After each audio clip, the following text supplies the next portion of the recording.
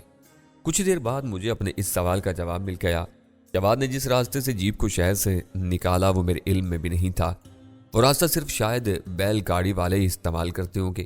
یہ راستہ ایسا تھا جس پر جیپ ہی چل سکتی تھی۔ شہر سے نکلتی سڑک کے دونوں اطراف میں بلند و بالا درختوں کی قطاریں شروع ہو گئیں۔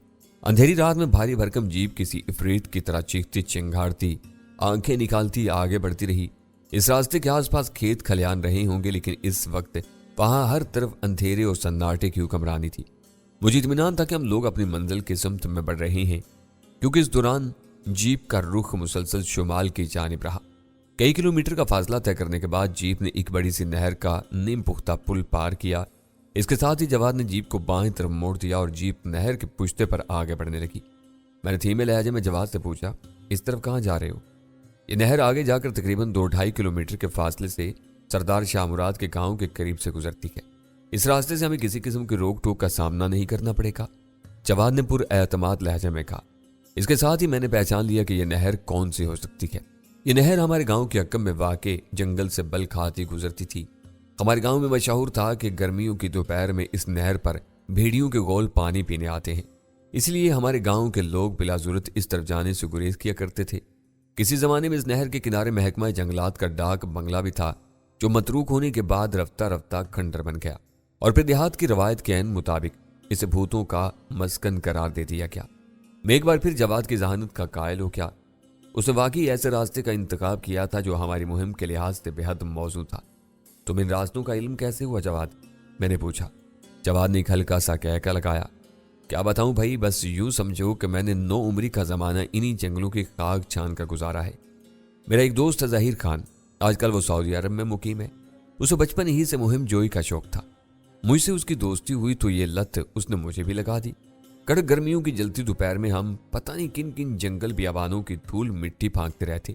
ایک بار مچھلی کے شکار کا شوق چڑھا تو بنسی ڈوری لے کر شہر کے مضافات کے تمام جوڑ، تالاب، ندیاں کھنگال ڈالی۔ کئی بار 2 دن تک گھر سے باہر رہے۔ اس کے بعد ہم پر پرندوں کے شکار کا شوق سوار ہوا۔ ہم ایئر گن لے کر بہت دور نکل جاتے۔ اس دوران میں ہم نے شہر کے گرد و نواح کے تمام علاقے دیکھ ڈالے۔ آج لڑکپن کے زمانے کی وہی آوارہ گردی کام آ رہی ہے۔ تم لوگوں کے گھر والے تمہیں آوارہ گردی سے منع نہیں کرتے تھے؟ میں نے پوچھا۔ منع تو بہت کرتے تھے، لیکن ہم پر ان کی باتوں کا اثر ذرا کم ہی ہوتا تھا۔ اسی آوارہ گردی کے باعث انٹرمیڈیٹ میں میرے نمبر کم رہے اور بھائی جان کی مانند مجھے میڈیکل کالج میں داخلہ نہ ملنے کا تمام گھر والوں کو افسوس ہوا۔ تب ڈاکٹر سنم نے مجھے سمجھایا کہ میں آوارہ گردی ختم کر کے اپنی تعلیم پر توجہ دوں۔ انہی دنوں ظہیر کو سعودی عرب میں نوکری مل گئی۔ اس کے پاکستان سے جاتے میری آزاد منش طبیعت خود بخود اعتدال پر آ گئی۔ تم اپنے میڈیکل سٹور پر کسے چھوڑ کر آئے ہو؟ ایک لڑکا ہے باقر علی، وہ کام میں میرا ہاتھ بٹاتا ہے۔ میری عدم موجودگی میں وہی اسٹور خود سنبھالتا ہے۔ جواد نے بغور آس پاس کے ماحول کا جائزہ لیتے ہوئے کہا۔ میرا خیال ہے ہم اپنے مطلوبہ مقام کے قریب پہنچ چکے ہیں۔ میں نے جیپ کی ہیڈ لائٹس کی روشنی میں باہر کا جائزہ لیا۔ مجھے یہ سمجھنے میں زیادہ دیر نہیں لگی کہ اس کا اندازہ درست ہے۔ متذبذب سے انداز میں وہ گاڑی سیدھی بڑھاتا چلا گیا، پھر اسے احساس ہوا کہ وہ اپنے مطلوبہ مقام سے آگے نکل آیا ہے۔ گاڑی واپس موڑنے کی تو جگہ نہیں تھی، اسے گاڑی ریورس کر کے پیچھے لانی پڑی۔ ایک مناسب جگہ دیکھ کر اس نے جیپ کو نہر کے پوستے سے اتار لیا۔ گاڑی اونچے نیچے راستے پر آگے بڑھی۔ تقریباً فرلانگ بھر کا فاصلہ طے کرنے کے بعد جواد نے گاڑی کو ایک گھنے درخت کے نیچے ٹھہرا لیا۔ اب آپ لوگ یہیں ٹھہر کر میرا انتظار کریں، میں نے آنکھیں پھاڑ پھاڑ کر جیپ کے آس پاس کا علاقہ ذہن نشین کرتے ہوئے کہا۔ یہ خاصا مشکل کام تھا، لیکن مجھے اعتماد تھا کہ میں واپسی پر یہ جگہ تلاش کرنے میں کامیاب ہو جاؤں گا۔ میں گاؤں میں جا کر کسی سے سردار شاہ مراد کی اس حویلی کا پتہ معلوم کرتا ہوں جسے اس نے بھارتی ایجنٹوں کے حوالے کر رکھا ہے۔ میں نے اپنے دل کی دھڑکن پر قابو پانے کی کوشش کی۔ انشاءاللہ میں 1-1.5 گھنٹے تک واپس آ جاؤں گا۔ مرزا اور صدیقی نے اس بات میں سر ہلا دیا، لیکن جواد مداخلت کیے بنا نہیں رہ سکا۔ آپ اکیلے ہی گاؤں کی طرف جا رہے ہیں؟ میرا مطلب ہے آپ؟ میں بھی اسی گاؤں کے محلے وقوع سے اچھی طرح واقف ہوں، میں آنکھیں بند کر کے بھی وہاں پہنچ سکتا ہوں۔ میں نے قدرت سرد لہجے میں کہا۔ وہ تو صحیح ہے، جواد نے جھجکتے ہوئے کہا، لیکن کیا یہ بہتر نہیں ہوگا کہ میں بھی آپ کے ساتھ چلوں؟ 1 سے 2 بہرحال بہتر ہوتے ہیں۔ اس نے تائید طلب نظروں سے مرزا اور صدیقی کی طرف دیکھا۔